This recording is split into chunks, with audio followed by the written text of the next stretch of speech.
Tauhid yang pada malam hari ini kita telah sampai pada buletin atau tauhid dengan tema hak dan kewajiban dalam keluarga.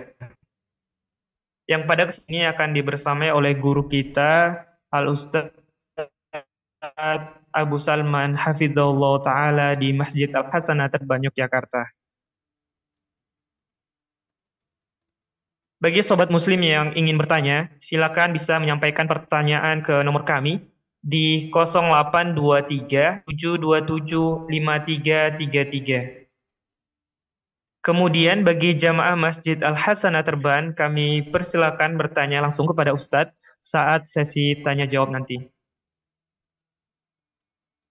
Sobat muslim yang semoga dirahmati Allah, Alhamdulillah pada kesempatan malam ini kita telah dibersamai langsung bersama beliau Ustadz Abu Salman Hafizahullah Ta'ala di Masjid Al Hasanah Terban Yogyakarta. Oleh karena itu, mari kita persiapkan diri kita masing-masing untuk menyimak dan mencatat faedah yang insya Allah akan beliau sampaikan sesaat lagi. Kami dari Studio Radio Muslim Jogja mengucapkan selamat belajar dan selamat mendengarkan. Dan kepada guru kita, Al-Ustadz Abu Salman Hafizahullah Ta'ala, kami persilakan. Falyatafaddal mashkurah. Ya, baik. Terima kasih waktunya Mas Alfian. Bismillahirrahmanirrahim. Assalamualaikum warahmatullahi wabarakatuh. Innal hamdalillah nahmaduhu wa nasta'inuhu wa nastaghfiruh wa na'udzu billahi min syururi anfusina wa sayyiati a'malina. Man yahdihillahu fala mudilla lahu ومن يضلل فلا هادي له وأشهد أن لا إله إلا الله وحده لا شريك له وأشهد أن محمدا عبده ورسوله صلى الله عليه وعلى آله وأصحابه والتابعين ومن تبعهم بإحسان إلى يوم القيامة أما بعد.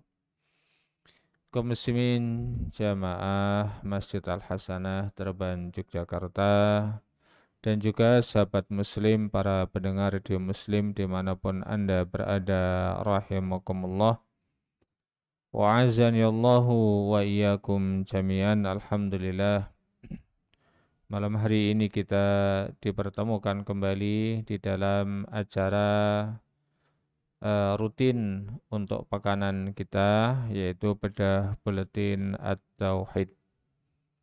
Dan di malam hari ini kita akan membahas satu di antara problem yang terkadang muncul di dalam interaksi antara satu dengan orang lain, wabil khusus adalah yang ada di dalam bingkai keluarga, yaitu dengan tema hak dan kewajiban di dalam keluarga. Ya, keluarga tentu di sana mencakup beberapa pihak, ada suami, ada istri, ya, ada anak, mungkin ada kakek, nenek dan yang lainnya. Nah, marilah kita coba untuk kita pelajari, ya, meskipun hanya dengan bentuk yang ringkas, apa yang menjadi hak-hak dan kewajiban di dalam keluarga.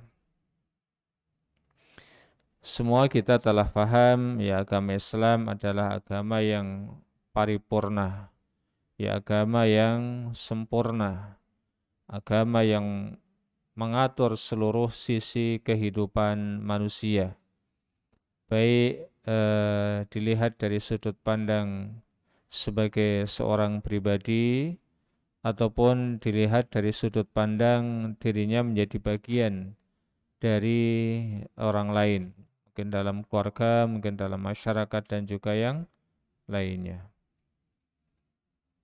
Allah Subhanahu wa taala di dalam surat Al-Maidah ayat yang ketiga berfirman, "Al-yauma akmaltu lakum dinakum wa atmamtu 'alaikum ni'mati wa raditu lakumul Islam madinah." Pada hari ini, dan ketika itu beliau memang menyampaikannya di saat hari Jumat, tanggal 9 bulan Dzulhijjah pada saat beliau sedang menunaikan ibadah hajinya, haji wada, dan tepatnya prosesi yang sedang dilakukan adalah ketika itu wukuf di Arafah. Turunlah ayat ini, itu al-yauma akmaltu lakum dinakum wa atmamtu alaikum ni'mati wa raditu lakumul Islam madina.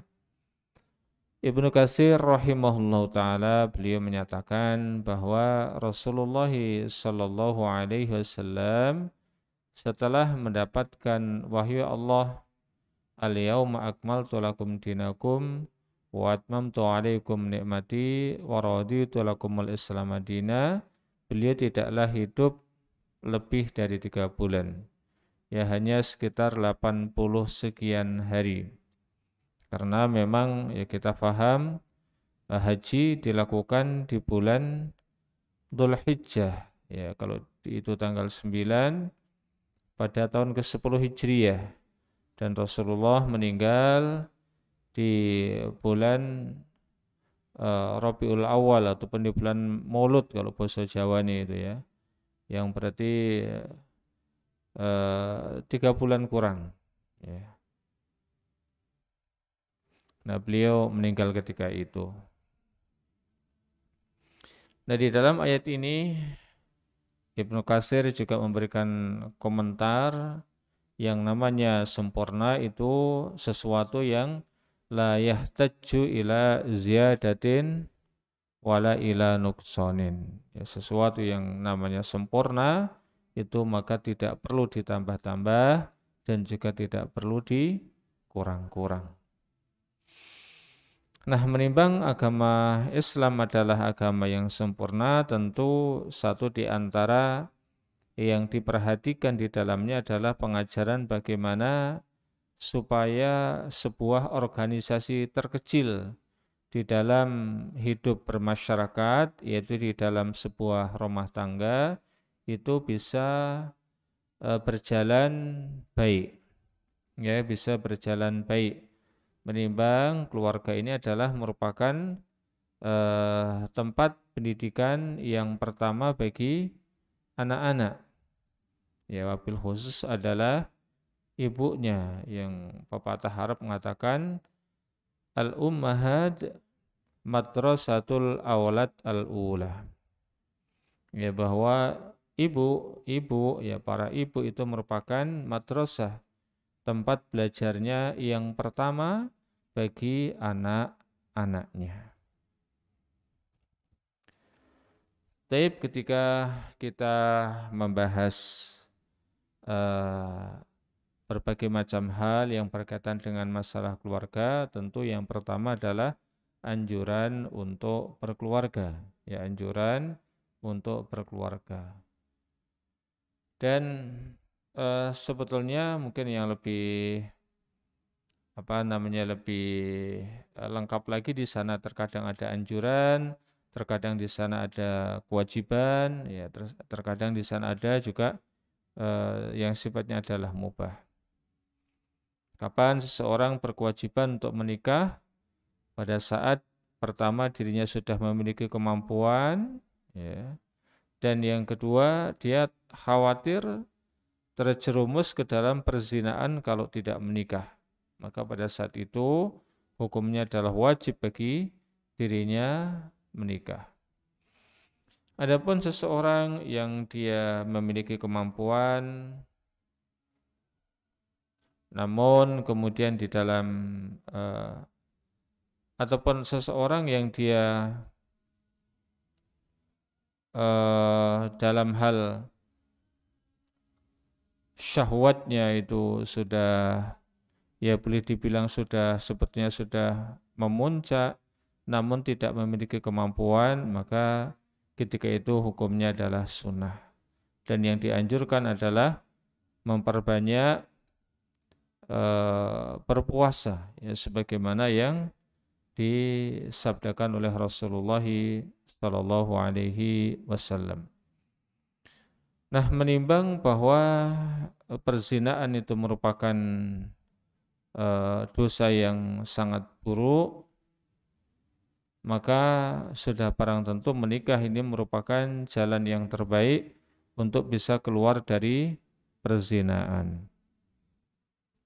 Bahkan seandainya seseorang menikah dengan satu istri masih kurang mencukupi, maka seorang lelaki boleh menambah hingga jumlah 4, ya maksimal 4. Ya. Ya, kalau memang belum cukup dengan satu dan dia memiliki kemampuan dan juga memiliki kesiapan ya untuk mengemban tanggung jawab yang banyak dan juga dirinya berkomitmen untuk bisa adil, maka silahkan kemudian menambah ataupun ta'adud ataupun poligami. Maka Allah Subhanahu wa taala dalam hal ini, yaitu dalam hal supaya manusia tidaklah terjerumus ke dalam zina, ia memerintahkan kepada umat manusia untuk menikah. Wala taqrabuz zina, ya janganlah kalian dekat-dekat dengan zina, ya mendekati zina. Artinya dekat-dekat saja tidak boleh. Kenapa? Kalau sudah dekat-dekat, ya dikhawatirkan dia betul-betul akan melakukan perzinaan. Kenapa? Innahu kana fahisyatan wa sa'a sabila. Karena zina itu merupakan perbuatan yang sangat keji dan dia merupakan satu jalan yang sangat buruk ataupun seburuk-buruk jalan yang ditempuh oleh manusia. Namun sebagaimana yang disabdakan oleh baginda Nabi alaihi salatu wassalam, akan ada di suatu zaman nanti orang-orang yang satu di antaranya adalah menganggap halalnya zina. Sehingga zina itu dibungkus dengan berbagai macam nama yang indah, ya mungkin selingkuh, mungkin teman tidur ataupun yang lainnya, yang intinya itu adalah zina. Padahal zina adalah perbuatan yang sangat keji, padahal zina adalah seburuk-buruk jalan. Terlebih lagi ketika kita melihat dewasa ini sarana telekomunikasi itu begitu mudah untuk diakses oleh siapapun. Sementara ada pihak-pihak yang menginginkan kerusakan moral itu tersebar di dunia ini, sehingga mereka pun kemudian menyebar tayangan-tayangan yang akan memicu, memancing, memuncaknya syahwat seseorang, sehingga intinya adalah agar kemudian mereka melakukan perbuatan yang kotor tersebut, yaitu perbuatan zina. Nah, maka kaum muslimin yang berbahagia rahimakumullah, kalau Allah melarang wala taqrabuz zina, maka di antara dekat-dekat dengan zina semisal ya seseorang melihat tayangan-tayangan porno. Ya, maka ini sangat berbahaya apalagi dia belum memiliki pasangan. Ya, belum memiliki pasangan. Maka sangat bahaya. Nanti minimalnya kemudian akan melakukan onani, dan onani juga perbuatan yang diharamkan. Ya. Maka jangan kemudian menceburkan diri di dalam fitnah semacam itu.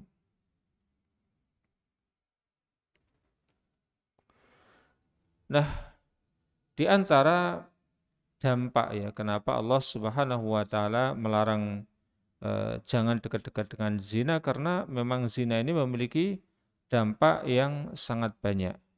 Dampak di dunia dan juga dampak di akhirat. Dampak di dunia semisal kemudian akan terlahirnya sekian manusia ke muka bumi tanpa diketahui siapa ayahnya. Ya, siapa ayahnya? Boleh jadi ayahnya banyak. Ini kan jadi problem. Padahal di sana nanti ada yang namanya pembagian waris, ya. Ada yang namanya mahram, ada yang namanya hubungan kekerabatan. Bagaimana kalau kemudian seseorang tidak tahu siapa ayahnya, akan ada pernikahan. Kalau dia seorang perempuan kan ayah kan sangat penting gitu ya.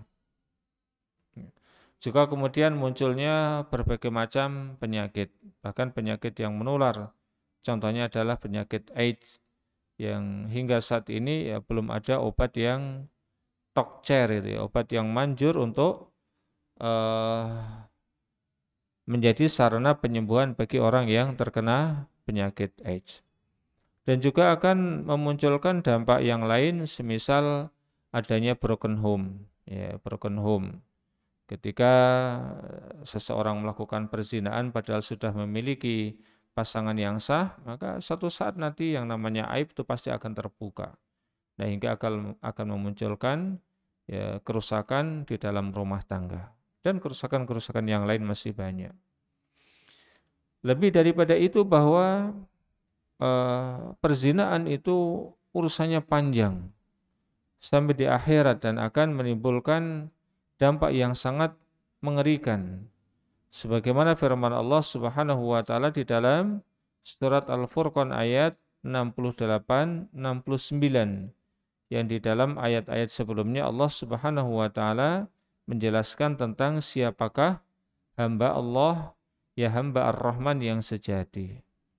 Ya, satu di antaranya adalah walladzina la yad'una ma'allahi ilahan akhar wa la yaqtuluna an-nafsa allati harramallahu illa bil haqq wa la yaznun. Yaitu orang-orang yang tidaklah menyembah kecuali hanya kepada Allah Subhanahu wa taala semata, dan mereka tidaklah membunuh jiwa yang memang diharamkan untuk dibunuh, dan tidaklah melakukan zina. Ya, tidaklah melakukan zina. Maka Allah Subhanahu wa taala menyebutkan dosa zina di sini digandengkan dengan membunuh dan bahkan digandengkan dengan melakukan kesyirikan. Maka ibadur Rahman, hamba Ar-Rahman yang sejati adalah hamba yang hanya beribadah kepada Allah, hamba yang tidak pernah memiliki urusan masalah darah yang memang diharamkan untuk ditumpahkan, dan orang yang bersih dari tuduhan perzinaan. Wa may yaf'al dzalika yalqa asama yudha'af lahu al'adzabu yaumal qiyamah wa yakhlud fihi muhana. Barang siapa yang melakukan perbuatan-perbuatan tersebut, niscaya dia mendapat pembalasan, yaitu berupa siksa karena dosa-dosa yang dilakukan tersebut, dan bahkan azabnya akan dilipat gandakan oleh Allah Subhanahu wa taala di hari kiamat kelak. Dan dia akan kekal di dalam azab tersebut ya, dengan keadaan yang sangat dihinakan, ya, sangat terhina. Maka Allah Subhanahu wa taala tatkala kemudian melarang ya para hambanya dari perbuatan zina, sebagai bentuk konsekuensinya maka Allah memberikan solusi. Ya, jadi ada larangan, namun kemudian ada solusi. Solusinya apa? Solusinya yaitu dengan cara menikah. Ya, dengan cara menikah. Ya, baik satu, ataupun dua, ataupun tiga, ataupun empat, sesuai dengan kemampuan dan kebutuhan.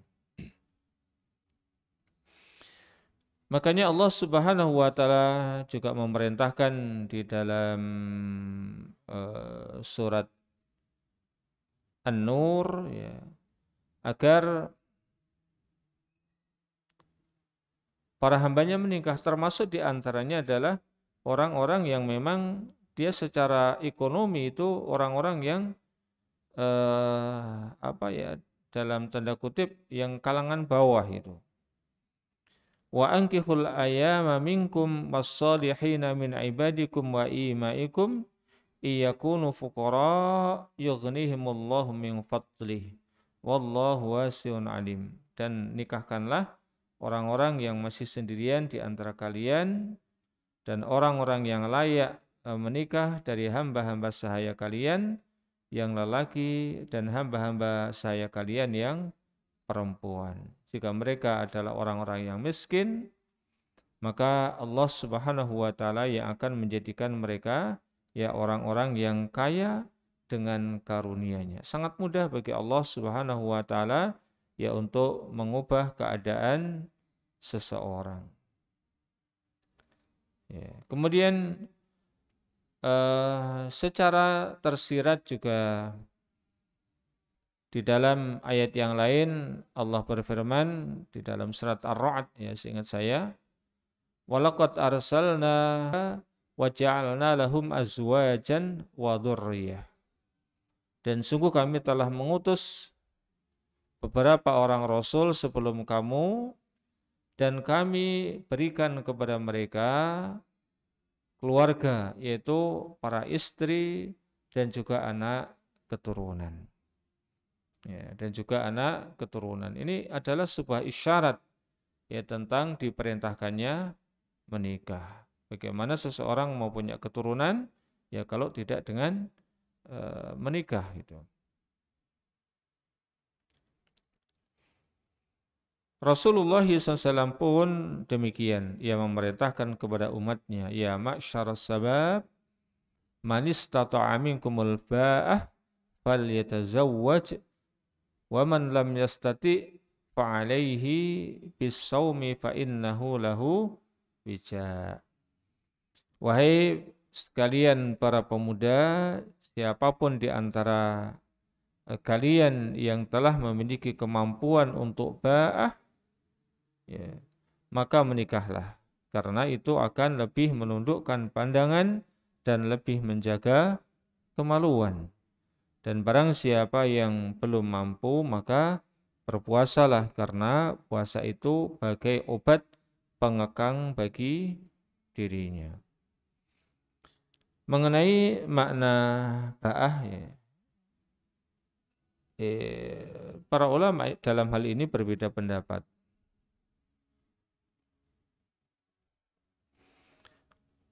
Minimal terbagi menjadi dua bagian. Sebagian yang satu mengatakan innaha al-qudratu ala mu'unin nikah, bahwa seseorang itu memiliki kemampuan ya untuk bertanggung jawab memberikan nafkah di dalam pernikahannya, memberikan nafkah kepada istrinya, kepada anaknya. Ya, jadi memiliki kemampuan, dan kemampuan tidak harus kemudian seseorang itu ketika itu harus kaya raya. Kalau seseorang ketika itu harus kaya raya, banyak sahabat yang tidak menikah dong. Hingga pernah datang salah seorang sahabiah ke hadapan Rasulullah dan para sahabatnya, yang dia menawarkan diri agar Rasulullah menikahinya. Ini khusus bagi Rasulullah. Beliau boleh menikahi siapapun yang diinginkan tanpa adanya wali. Ya. Namun Rasulullah ketika itu menunduk dan diam. Ya, pertanda beliau tidak berkehendak untuk menikahinya. Maka ada salah seorang sahabat yang dia berkata kepada Rasulullah, kalau begitu nikahkanlah dia kepada diriku, hai Rasulullah. Maka Rasulullah pun kemudian mengangkat kepalanya, melihat sahabat tadi dan bertanya, apa yang kau miliki untuk kau jadikan sebagai mahar di dalam pernikahan tersebut? Maka sahabat tadi mengatakan, saya tidak punya Rasulullah. Ya, tidak punya sesuatu yang bisa aku gunakan untuk membayar mahar. Maka Rasulullah pun akhirnya memerintahkan, udah sana pulang, coba cari. Barangkali di rumah ada cincin yang terbuat dari besi, dan itu sah untuk kau jadikan sebagai mahar. Ya kalau kemudian cincin dari besi itu harganya berapa? Ya tak berharga kan. Namun itu pun boleh dijadikan sebagai mahar. Akhirnya si lelaki tadi, sahabat tadi pun pulang dan datang lagi ke hadapan Rasulullah mengatakan, cincin besi pun saya tidak dapatkan di rumah saya, wahai Rasulullah. Maka Rasulullah bertanya, ma hafidta minal Qur'an, apa yang kau hafal dari Al-Quran? Maka dia kemudian menyatakan, ya hafidhu minal Qur'an suratu kada wa kada wa kada. Ya, aku menghafalkan beberapa surat yang ada di dalam Al-Quran. Maka Rasulullah SAW kemudian menyatakan, jadikanlah apa yang kau hafal dari Al-Quran itu sebagai maharmu. Ya, akhirnya kemudian dia dinikahkan.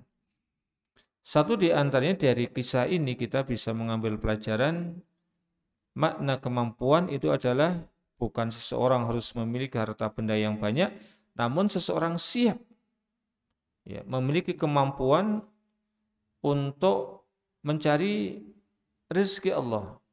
Ya, dia memiliki kemampuan untuk mencari. Ini tafsiran yang pertama. Yang lain mengatakan innaha al-qudratu 'alal jima'. Maknanya seseorang itu memiliki kemampuan untuk berjima, yaitu untuk melakukan hubungan badan. Nah, kalau seseorang tidak memiliki kemampuan, mohon maaf misalnya si laki-lakinya tidak bisa tidak bisa melakukan hubungan badan, maka ini menjadi tidak wajib bagi dirinya. Ya, kalau kemudian hal itu tidak disampaikan kepada perempuan akan bisa menjadi kekecewaan setelahnya. Ya. Dan wala munafatu bainahuma fayakunul makna, dan kedua penafsiran ini tidaklah kemudian bertolak belakang, namun saling melengkapi. Ini kata Syekh Shalih Al-Munajjid, ya, Muhammad Shalih Al-Munajjid. Man istata'a minkumul jima' liqudratiha la mu'natihi falyatazawwad. Maka barang siapa yang memang sudah memiliki kemampuan, ya, untuk berjima, dan juga dia memiliki kemampuan untuk mencari penghidupan, silakan kemudian menikah. Dan semisal itu pula yang disampaikan oleh Al-Imam Nawawi, ya, oleh Al-Imam Nawawi. Ada yang lain, Ibnul Qayyim Al-Jauziyah mengatakan al-ba'ah maknanya adalah al-wata', yaitu melakukan hubungan badan.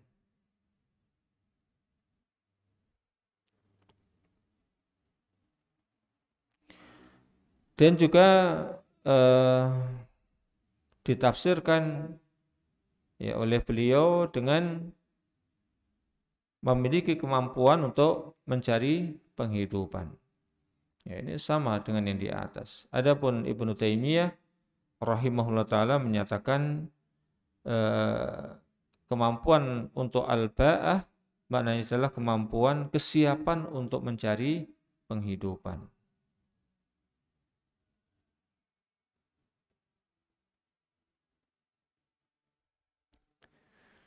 Tapi di antara manfaat berkeluarga, yang pertama, menikah akan memberikan ketenangan. Hal ini sesuai dengan firman Allah Subhanahu wa taala, "Wa min ayatihi an khalaqa lakum min anfusikum azwaja litaskunu ilaiha wa ja'ala bainakum mawaddatan wa rahmah inna fi dzalika laayatin liqaumin yatafakkarun." Di antara tanda-tanda keagungan Allah Subhanahu wa taala dan kekuasaannya, Dia telah menciptakan untuk kalian istri-istri dari jenis kalian sendiri, supaya kalian cenderung dan merasa tentram kepadanya. Sungguh pada yang demikian itu benar-benar terdapat tanda-tanda keagungan Allah Subhanahu wa taala bagi orang-orang yang mau berpikir. Dan Rasulullah SAW di dalam hal ini pula bersabda, tidaklah didapati dua orang yang mendapatkan ketenangan yang luar biasa, ya, mislu tazawud, seperti ketenangan yang didapatkan oleh orang yang menikah. La yura minal mutahabbaini mislun nikah. Karena yang namanya orang yang melakukan perzinaan, ya, di tempat yang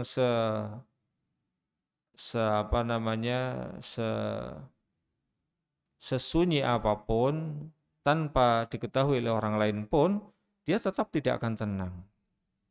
Ya, dia tidak akan tenang. Dia masih memiliki kekhawatiran, jangan-jangan nanti ada orang yang lihat, jangan-jangan nanti bahkan pasangannya melihat dan seterusnya dan seterusnya. Tidak akan mendapatkan ketenangan. Ya. Maka kasih sayang sesungguhnya, kecintaan yang sesungguhnya akan bisa diwujudkan dengan ketika seseorang itu melakukan pernikahan.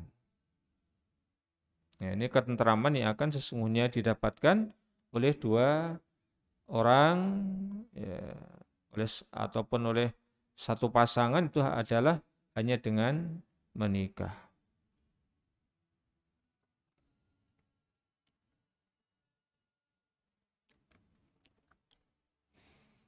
Dan kemudian dengan pernikahan itu Allah Subhanahu wa taala juga akan memberikan rasa cinta, kasih sayang kepada mereka berdua. Sungguh yang demikian itu terdapat tanda-tanda keagungan, kebesaran Allah bagi orang-orang yang mau memperhatikannya.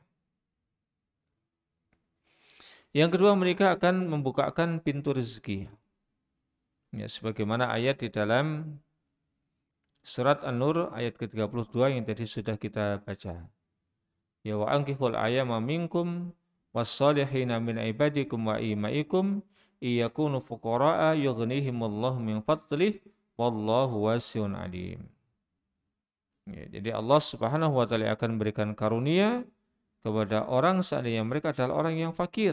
Yang fakir lebih parah dari miskin. Maka Allah akan jadikan kaya mereka. Hingga sebagian para sahabat berpesan, utlubul ghina bitazawud au binikah. Carilah kekayaan itu dengan cara kalian menikah ataupun dengan cara kalian menikah. Dengan cara menikah. Carilah kekayaan dengan menikah. Maka kita lihat ada orang yang ketika dia hidup masih sendirian, masih menjomblo, sepertinya gajinya kodenya pol gitu ya. Tapi habis, tidak bisa nabung ya, tidak bisa beli ini, tidak bisa beli itu. Namun ketika menikah, ya, justru dia bisa misalnya beli rumah, bisa beli kendaraan dan yang lainnya. Padahal logikanya ketika dia menikah itu kan tanggung jawabnya menjadi lebih besar. Namun kenapa kemudian bisa kemudian menabung mungkin, membeli ini, membeli itu? Ya karena Allah Subhanahu wa taala yang memang menjadikan dirinya kaya. Yang semula boros menjadi tidak boros dan yang lainnya.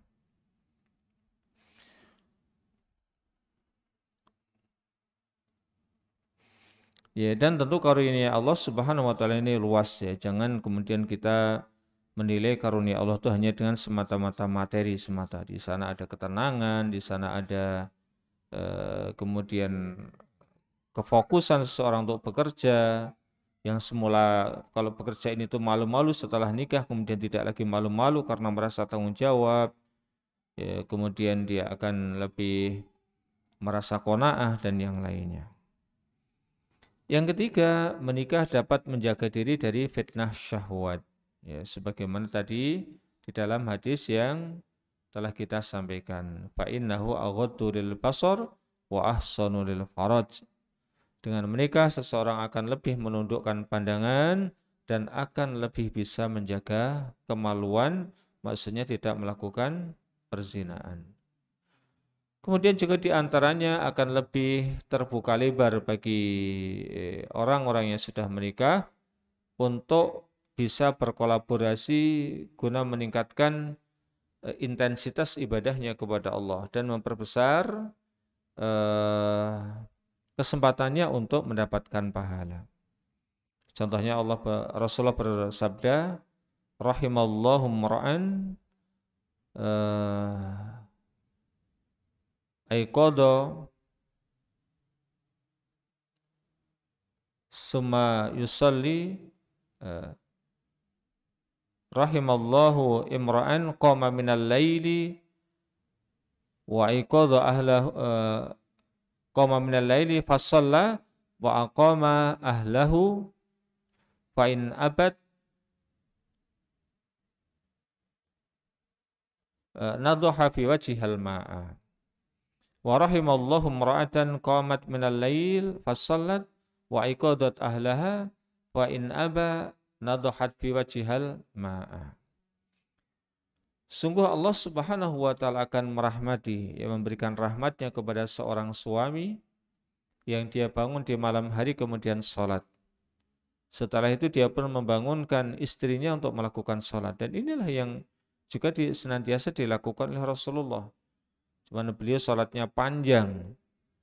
Maka ketika beliau ingin sholat witir, barulah kemudian membangunkan istrinya. Ini sebagaimana kata Ibunda Aisyah radhiyallahu ta'ala anha. Ketika Rasulullah tinggal sholat witir, maka beliau membangunkan Ibunda Aisyah. Kalau kemudian istrinya enggan untuk bangun, maka percikkanlah di mukanya air. Ya, dia pasti akan bangun. Demikian juga Allah merahmati seorang istri yang dia bangun di malam hari kemudian sholat, dan dia pun membangunkan suaminya. Kalau enggan maka dia percikkan ke mukanya air. Jadi dengan semata-mata percikan itu udah kaget, pasti akan membangunkan. Atau tangan Anda bisa dimasukkan ke air dan kemudian tempelkan ke pipinya, ya tentu ini akan bangun. Jadi untuk membangunkan tidak perlu kemudian mengambil segayung air, cukup ditempelkan saja, dan faedah-faedah yang lainnya. Bagaimana agar menjadi keluarga yang samawa, sakinah, mawaddah, warahmah? Ya. Di dalam surat An-Nur yang tadi sudah kita bacakan, bahwa Allah Subhanahu wa taala, surat Ar-Rum ya, surat Ar-Rum ayat ke-21, menjelaskan kepada kita semuanya di antara keagungan Allah Subhanahu wa taala, ya, maka Allah itu menciptakan pasangan untuk kita itu dari jenis kita sendiri, ya, dari jenis kita sendiri. Ya. Karena ketika kita itu diberikan pasangan dari jenis kita sendiri, tentu akan lebih nyambung gitu ya. Akan lebih nyambung. Karena ya tentu banyak karakter yang sama antara satu manusia dengan manusia yang lain. Ya meskipun di sana ada perbedaan seperti ya antara laki dan perempuan, di sana banyak karakter yang sama.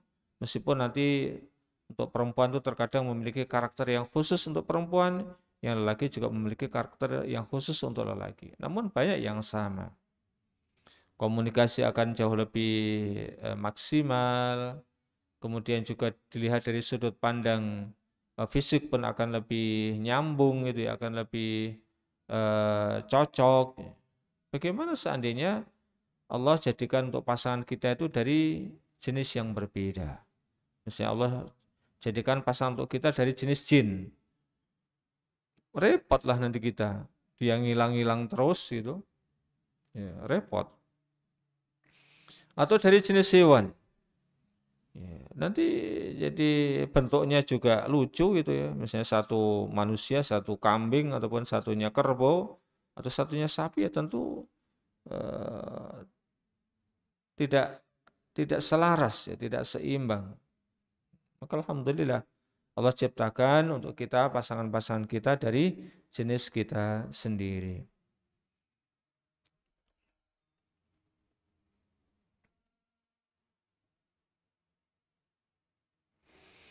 Nah, untuk mewujudkan keluarga yang samawa, tentu masing-masing dari anggota keluarga, dimulai dari suami dan juga istrinya, ia berupaya untuk tunduk dan patuh kepada aturan Allah Subhanahu wa taala dan Rasul-Nya. Ia tunduk dan patuh kepada aturan Allah dan Rasul-Nya.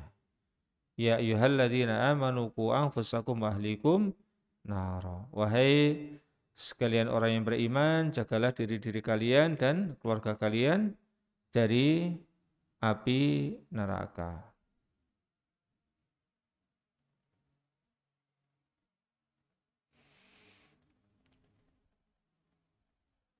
Ali bin Abi Thalib mengatakan adibuhum wa'allimuhum, ya, ajarilah mereka adab, tata krama, dan juga ajarilah mereka ilmu. Ibnu Abbas mengatakan i'malu bi ta'atillah wattaqu ma'asillah wa amiru ahlikum bidzikri yunjikumullahu minan nar.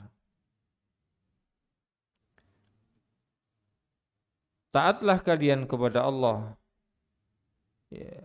Kemudian jagalah diri-diri kalian dari melakukan kemaksiatan kepada Allah, dan perintahkanlah kepada keluarga kalian untuk senantiasa ingat kepada Allah, niscaya Allah akan menyelamatkan kalian dari neraka jahanam. Ya, kemudian Mujahid mengatakan ittaqullaha wa ausu ahlikum bittaqwallah. Bertakwalah kalian kepada Allah dan wasiatkanlah kepada keluarga kalian untuk bertakwa kepada Allah. Dan para ulama yang lain yang ketika menafsirkan ayat ini ya kurang lebih mirip-mirip ya antara satu dengan yang lainnya. Intinya adalah agar kita ya taat kepada Allah, menjalankan perintah-perintahnya dan menjauhkan diri dari larangannya.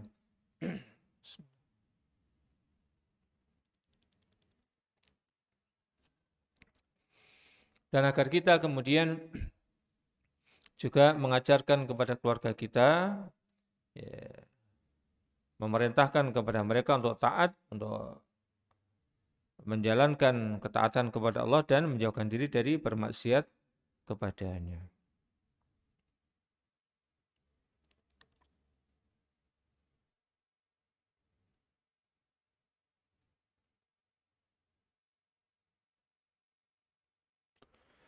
Yang kedua, ya hindarilah KDRT, kekerasan di dalam rumah tangga.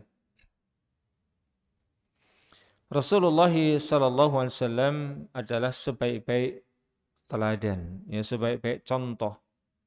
Padahal dia adalah seorang komandan perang. Ya. Jadi statusnya sebagai komandan di dalam peperangan tidak dibawa ke rumahnya ketika berhadapan dengan keluarganya. Ya, dia jadi komandan di hadapan para prajurit, namun itu tidaklah dibawa ke rumah di hadapan para anggota keluarganya. Hal ini sebagaimana diantaranya dituturkan oleh Bunda Aisyah radhiyallahu taala anha. Aku tidaklah pernah sama sekali melihat Rasulullah SAW memukul pembantunya, begitu pula memukul para istrinya. Ya.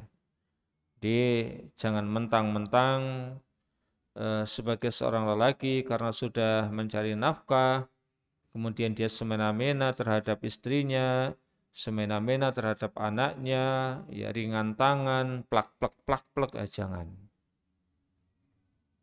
Ya, contohnya Rasulullah, bahkan pembantunya pun tidak pernah kemudian sampai dipukul.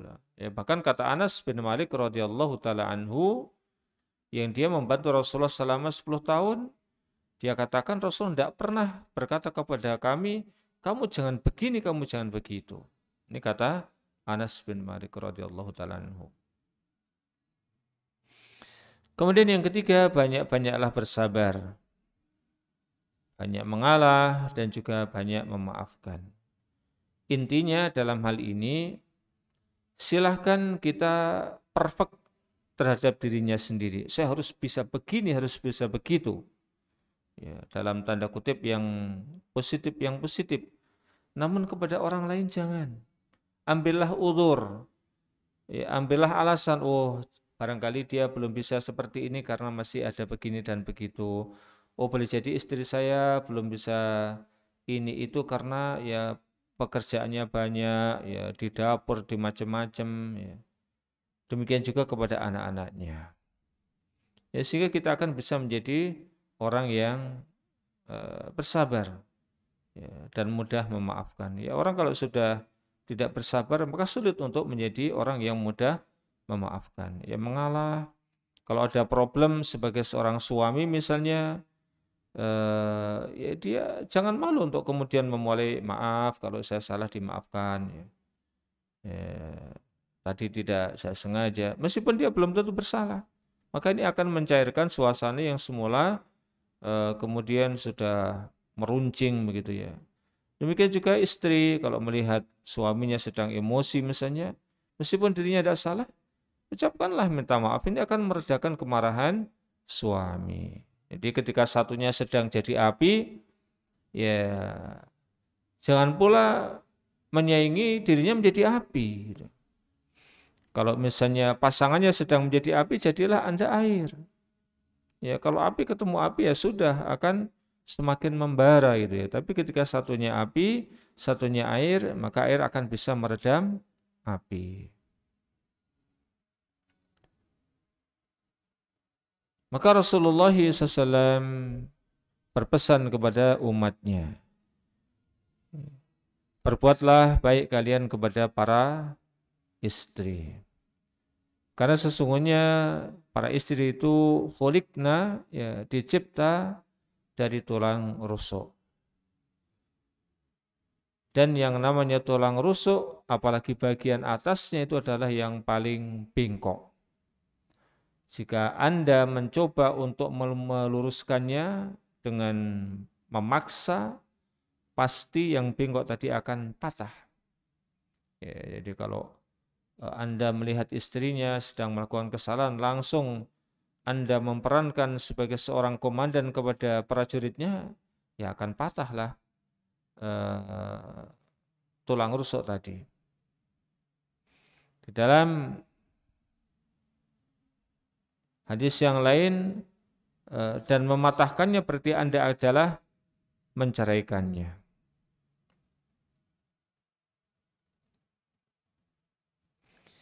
Namun jika engkau membiarkannya, tetap saja tulang tersebut akan bengkok. Maka berbuat baiklah kalian kepada para istrinya. Artinya kita diperintahkan untuk meluruskan, namun dengan cara yang sebaik-baiknya. Dan tentu Anda sekalian faham bagaimana sulitnya untuk meluruskan sesuatu yang asalnya adalah bengkok. Ya.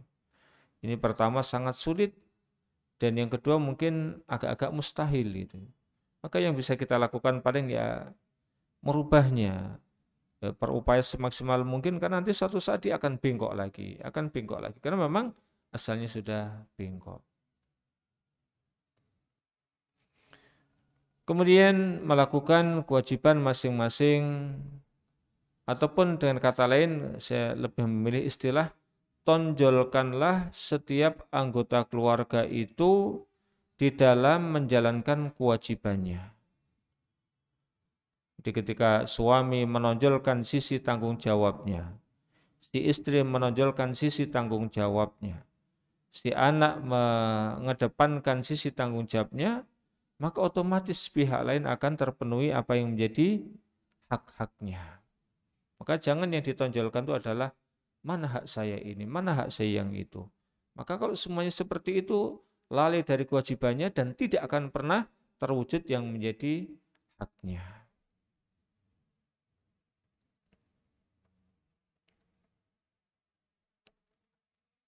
Maka masing-masing dari anggota keluarga, yang suaminya, yang istrinya, yang anaknya, ya masing-masing memiliki kewajiban dan juga otomatis memiliki hak atas yang lainnya. Sebagai seorang suami misalnya, ya sebagai seorang suami, Rasulullah SAW bersabda, khairukum khairukum li ahli, wa ana khairukum li ahli. Sebaik-baik di antara kalian adalah yang bisa berbuat terbaik kepada pasangannya. Dan aku adalah orang yang paling baik di antara kalian terhadap pasangan-pasanganku. Maka di tengah-tengah kita serius, ketika di dalam melakukan sesuatu, masing-masing kita semuanya serius terhadap pekerjaannya masing-masing, tugasnya masing-masing, namun jangan lupa bahwa kita juga harus menyisihkan waktu untuk bisa bisa mengendorkan keseriusan tersebut. Kalau memang sudah saatnya untuk dikendorkan, maka kendorkan. Hingga antara satu dan yang lain akan bisa saling berkomunikasi dengan komunikasi yang baik, komunikasi yang bagus gitu ya. Akan bisa kemudian saling bercanda antara satu dengan yang lainnya. Inilah Rasulullah. Beliau kalau pas sedang di medan perang itu orang yang paling luar biasa. Tidak pernah merasa takut sedikit pun kepada musuh. Namun ketika sudah pulang dari peperangan, apalagi biasanya beliau mengajak di antara istrinya, beliau bisa langsung bercanda itu. Ya, contohnya sebagaimana yang disampaikan oleh Bunda Aisyah radhiyallahu taala anha. Pernah beliau bersama Nabi alaihissalam di dalam suatu safar. Aisyah lantas berlomba lari bersama beliau dan ia mengalahkan Nabi sallallahu alaihi wasallam. Di dalam safar pun ternyata sempat sempat bercanda, sempat mengendorkan urat lehernya itu. Namun tatkala Aisyah sudah bertambah gemuk, ia berlomba lari lagi bersama Rasulullah SAW. Namun ketika itu dia kalah. Lantas Nabi SAW bersabda, ini sebagai balasan. Dalam tanda kutip balasan yang positif atas dulu aku pernah kalah darimu. Ya. Dulu aku pernah kalah, ya sekarang aku bisa memenangkan. Kemudian berupaya memberikan nafkah kepada istrinya, kepada anaknya dari harta benda yang halal. Jadi jangan yang penting itu bisa memenuhi apa yang menjadi hasratnya, apa yang menjadi keinginan istrinya, apa yang menjadi keinginan dirinya sendiri, apa yang menjadi keinginan anak-anaknya. Yang penting apapun akan dipenuhi, jangan. Karena tidak semua apa yang diinginkan itu mesti sesuatu yang boleh dan halal. Maka yang menjadi pertimbangan adalah apa yang menjadi keinginan dirinya, istrinya ataupun anak-anaknya itu adalah keinginan yang diperbolehkan. Ya, keinginan yang halal. Entah keinginan terhadap harta benda, entah keinginan terhadap jabatan, entah keinginan terhadap pangkat, status sosial dan yang lainnya, maka semuanya harus sesuatu yang halal dan juga ditempuh dengan cara yang halal. Karena ketika apa yang diberikan kepada anak keturunannya itu sesuatu yang haram, maka sama saja seseorang itu sedang mewariskan dampak-dampak yang buruk kepada anak keturunannya. Rasulullah SAW bersabda, engkau memberinya makan sebagaimana engkau makan. Engkau memberinya pakaian sebagaimana engkau berpakaian. Dan engkau tidak memukuli istrimu di wajahnya. Dan engkau tidak menjelek-jelekkannya serta tidak memboikotnya dalam rangka untuk memberikan nasihat selain tetap di rumahnya. Dan Rasulullah SAW juga bersabda, sungguh daging yang tumbuh dari sesuatu yang haram, maka neraka itulah yang layak untuk menjadi tempat kembalinya. Maka sekali lagi yang namanya istri dan anak itu adalah ujian bagi seorang suami. Ya ayyuhalladzina amanu inna min azwajikum wa auladikum aduwan lakum fahdharuhum. Wahai sekalian orang yang beriman, sesungguhnya istri-istri kalian dan anak-anak kalian itu akan menjadi musuh bagi kalian. Maka di satu sisi kita lemah lembut kepada mereka, namun di satu sisi kita juga terkadang harus tegas.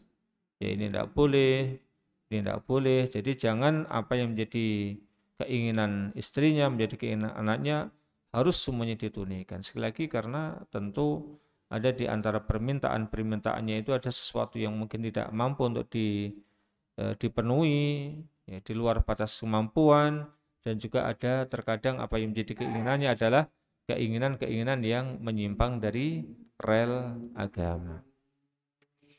Dan intinya bagi seorang suami, ya tadi sudah sedikit kita singgung, yaitu dia adalah orang yang bertanggung jawab di dalam bahtera rumah tangganya. Demikian juga istri. Ya Rasulullah SAW bersabda, kullukum ra'in wa kullukum mas'ulun an ra'iyatihi. Setiap kalian adalah pemimpin dan setiap kalian akan dimintai pertanggungjawaban atas kepemimpinannya. Wal mar'atu ra'iyatun fi baiti ahlihi. Ya, fi baiti ahliha.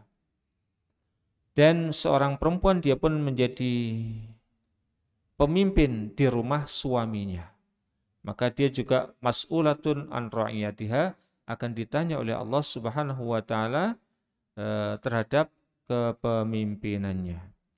Dan seorang istri yang dia setelah taat kepada Allah, taat kepada suaminya, maka dia akan menjadi istri yang sangat berbahagia.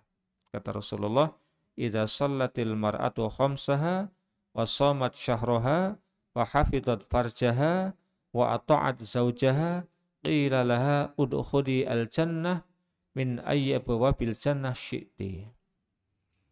Apabila seorang perempuan dia taat kepada Allah dengan melakukan salat yang 5 waktu, berpuasa di bulan Ramadan, yang kedua dia menjaga kehormatannya, tidak berzina, tidak mengumbar kemaluannya kepada orang yang bukan halal untuk dia berikan, dan dia yang ketiga taat pada suaminya, maka kelak di hari akhirat akan diperintahkan kepada dirinya, masuklah kamu ke surga melalui pintu mana saja yang engkau inginkan.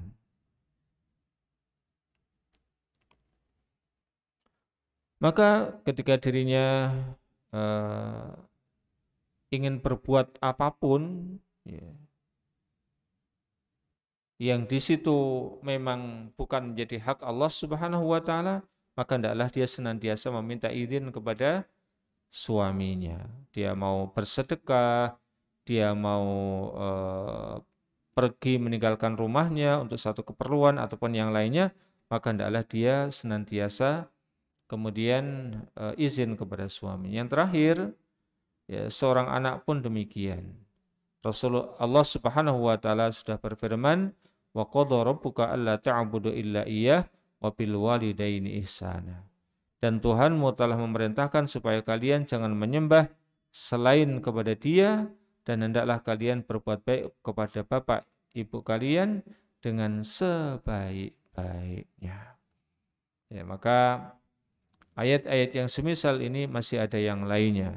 Ya, masih ada yang lain, yaitu agar kita setelah mentauhidkan Allah, menjauhkan diri dari syirik, dan kita kemudian berbakti kepada kedua orang tua. Karena dengan sebab merekalah kita ini terlahir ke dunia. Nah, sekali lagi ketika masing-masing dari kita menonjolkan sisi kewajibannya, apakah kewajiban saya sudah saya tunaikan ataukah belum, maka wa insyaallah pihak lain akan mendapatkan apa yang menjadi haknya. Semoga bermanfaat. Wassallallahu wasallam ala nabiyyina Muhammad wa ala alihi washabbihi wa akhiru da'wana alhamdulillahirabbil alamin. Waktu kita kembalikan kepada Mas Alfian. Ya, falyatafaddal mashkura.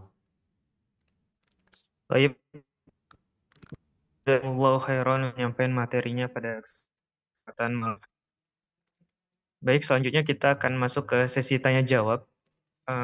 Alhamdulillah sudah masuk pertanyaan ke nomor kami, Ustadz. Saya izin membacakan. Ustadz, saya sudah ikhtiar namun belum juga bertemu jodoh. Mungkin karena tubuh saya yang penuh dengan tato, Ustadz. Namun saya sudah berhijrah dan ingin mendapatkan jodoh. Adakah tips atau amalan Ustadz agar ada yang mau dengan keadaan saya, Ustadz? Terima kasih. Baik. Jazakumullahu khairan sebelumnya atas pertanyaan Anda. Yang pertama, ya tetaplah Anda bersabar. Ya tetaplah Anda bersabar. Dan satu di antara bentuk kesabaran adalah di dalam menjalankan ketaatan. Ketika Anda sudah berhijrah, meninggalkan ya dunia yang sebelumnya, masuk ke dunia yang baik, maka banyak tantangan di sana. Ketika Anda kemudian rajin sholat, misalnya akan ada mungkin suara-suara yang mengganggu Anda. Wah, soalim, wah sekarang sudah berubah, apalagi oleh teman-teman sebelumnya. Ini mungkin akan muncul. Yang pertama, banyaklah bersabar yang menghadapi itu semuanya. Yang kedua, eh, tingkatkanlah di dalam mencari ilmu. Ya, tingkatkanlah di dalam mencari ilmu. Termasuk di antaranya adalah ilmu di dalam ataupun ilmu yang berkaitan dengan masalah kerumah tanggaan. Yang ketiga, banyak-banyaklah minta bimbingan kepada seorang pengajar, ya seorang muallim, ya seorang guru. Dekat-dekatlah dengan mereka, dekat-dekatlah kemudian juga dengan orang-orang yang soleh. Karena sesungguhnya orang-orang yang soleh ini akan sangat banyak faedahnya untuk kehidupan Anda. Ya. Dan yang keempat, ya Anda bisa saja kemudian meminta pertolongan kepada teman-teman ataupun kepada guru Anda ya, untuk mencarikan jodoh. Dan yang jangan sampai terlupakan, mohonlah bimbingan dan petunjuk kepada Allah Subhanahu wa Ta'ala. Karena memang tidak ada manusia yang suci. Ya, semua kita bahkan kata Rasulullah banyak melakukan kesalahan. Cuman kesalahannya bervariasi ya. Kullu bani Adam khata' wa khairul khata'ina tawwabun. Semua anak manusia itu banyak berbuat salah. Namun sebaik-baik orang yang berbuat salah adalah kemudian bertaubat. Dan taubatnya seseorang dari perbuatan salah adalah selain dia sudah meminta ampun kepada Allah, maka dia memperbanyak melakukan amal-amal saleh. Wallahu ta'ala alam bisawab. Jazakumullah khairan Ustaz atas jawabannya. Eh, Selanjutnya kami beri kesempatan kepada jamaah Masjid Al-Hasanah. Apakah ada yang ingin bertanya? Kami persilakan bertanya langsung pada Ustadz. Ya, moga mungkin ada yang ingin bertanya. Mungkin? Ada. Baik, sepertinya tidak ada Mas Alfian dari sini. Semoga sudah cukup. Baik, selanjutnya mungkin closing statement Ustadz dari Antum untuk kajian bedah buletin pada kesempatan malam hari ini. Kami persilakan Ustadz. Ya. Baik, jamaah yang berbahagia rahimakumullah dan juga sahabat muslim, para pendengar radio muslim dimanapun Anda berada rahimakumullah. Tidak ada yang sempurna di antara kita, bahwa terkadang ada satu ungkapan, saya belum mau menikah kalau belum menjadi orang yang sempurna. Ingat, Anda tidak akan pernah menjadi orang yang sempurna, paling mendekati sempurna. Dan ada yang mengatakan saya tidak akan menikah kalau saya belum menjadi orang yang alim. Ya. Ketahuilah bahasanya menikah itu bukan menjadi tidak selayaknya dijadikan sebagai penghalang untuk menambah ilmu. Berapa banyak orang yang kemudian justru ilmunya berkembang ya, setelah dia menikah, karena dia pandai-pandai mengatur waktunya. Maka ala kulli hal, marilah kita berupaya semaksimal mungkin yang belum menikah ya untuk berupaya mencari jalan-jalan supaya bisa menikah. Namun jangan pacaran ya, karena pacaran sesuatu yang dilarang di dalam agama. Nah, kemudian sembari kita berusaha, berupaya, kita tetap jangan lupa juga untuk memohon pertolongan kepada Allah Subhanahu wa Ta'ala dalam segala hal, karena hakikatnya semua kebaikan yang bisa kita lakukan itu semata-mata karena taufik dari Allah Subhanahu wa Ta'ala. Demikian wa sallallahu wasallam ala nabiyyina Muhammad wa ala alihi washabbihi wa akhiru da'wana alhamdulillahirabbil alamin. Kita sudahi, subhanakallahumma bihamdika asyhadu an la ilaha illa anta astaghfiruka wa atubu ilaik. Billahi taufiq wal hidayah. Assalamualaikum warahmatullahi wabarakatuh. Waalaikumsalam warahmatullahi wabarakatuh. Alhamdulillah telah kita simak bersama kajian bersama guru kita Al-Ustadz Abu Salman Hafizahullah Ta'ala dengan pembahasan hak dan kewajiban dalam keluarga. Bedah Buletin At-Tauhid. Tak lupa kami ucapkan jazakumullahu khairan kepada Ustadz yang telah meluangkan waktunya untuk mengisi di Radio Muslim Jogja. Semoga Allah senantiasa menjaga dan memberkahi Ustadz dan keluarga. Demikian